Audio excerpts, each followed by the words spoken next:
আসসালামু আলাইকুম। আজকে ত্রিকোণমিতির একটি অঙ্ক নিয়ে এসেছি। দেখি এখানে আমাদের প্রশ্ন কি বলছে যে 10 ইজ ইকুয়াল টু 1 হলে cos a এর মান কত হবে। ঠিক আছে, এটা আমরা হচ্ছে পিথাগোরাসের উপপাদ্য মাধ্যমে ব্যবহার করতে পারি। আমরা কি জানি, আমরা জানি পিথাগোরাস উপপাদ্য অনুসারে পিথাগোরাসের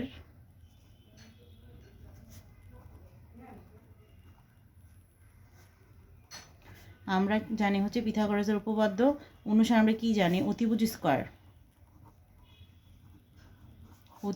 ইজ ইকুয়াল টু কি, ভূমি স্কয়ার প্লাস লম্ব স্কয়ার। এখন আমরা সেটা কীভাবে, পিথাগোরাস উপপাদ্যতে এটা আমরা বললাম, এটা হচ্ছে সূত্র হিসেবে, কিন্তু এটা আমরা ত্রিভুজের মাধ্যমে কীভাবে বের করতে পারি। যেমন পিথাগোরাস উপপাদ্য অনুসারে এটা হচ্ছে এ বি সি। ঠিক আছে, এখন 10 সমান 10 এ ইজ ইকুয়াল টু কত, 1 দেওয়া আছে। ঠিক আছে, 10 এ ইজ ইকুয়াল টু 1 মানে কি, উপরে 1 নিচেও 1, তাহলে টেরা লম্বাভূত, লম্ব আর কি ভূমি, লম্বের মানও 1, ভূমির মানও কি 1।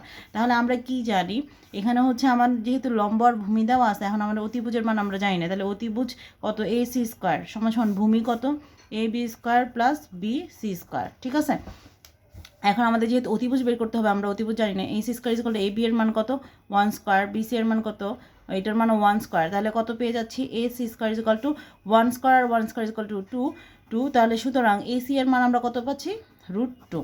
এসি এর মান কত পেয়ে গেলাম, √2। এখন আমি যদি এই পিথাগোরাসের ত্রিভুজটার মধ্যে যদি আমি √2 বসাই দিই এসি এর মান, আমাকে বলছে cos a এর মান বের করতে। এখন cos a এর মানটা আমরা কীভাবে বের করবো, cos a সমান সমান আমরা কী জানি, পিথাগোরাস উপপাদ্য অনুসারে কবরে ভূত অনেক, ভূত মানে কি, ভূমি বাই কি অতিভুজ। ঠিক আছে, ভূমি বাই অতিভুজ। তাহলে আমরা চিত্রের মাধ্যমে আমরা কি দেখতে পারি, ভূমি কত দেওয়া আছে 1 আর অতিভুজ দেওয়া আছে কত, √2। তাহলে আমরা কত পেয়ে যাচ্ছি, 1/√2। ঠিক আছে, পিথাগোরাস উপপাদ্য অনুসারে শুধু আমরা cos না, 10 মানে সাইন, তারপরে হচ্ছে সেক কসেক সব কিছুরই মান বের করতে পারি যদি একটা আমাদের দেওয়া থাকে। এভাবেই হচ্ছে আমরা সবগুলি বের করতে পারবো। তাহলে cos এর সমান কত পেয়ে গেলাম, 1/√2। এটাই হচ্ছে আমাদের কাঙ্ক্ষিত উত্তর। আশা করি সকলেই বুঝতে পেরেছেন।